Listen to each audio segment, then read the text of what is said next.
Hey everyone, welcome to the guide on how to reopen all tabs when you close them by mistake. Let's dive right in. The fastest and easiest way is by using a simple keyboard shortcut.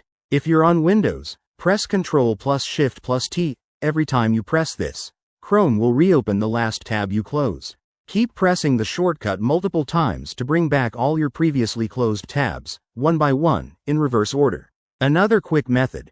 Right-click on the tab bar at the top of Chrome, which is the empty space beside your tabs. From the menu, click Reopen Closed Tab. This will bring back your last closed tab instantly. If your browser crashed or you closed Chrome completely, no problem.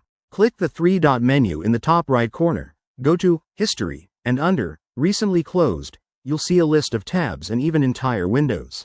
Click Restore Window to bring back everything you had open. And there you have it.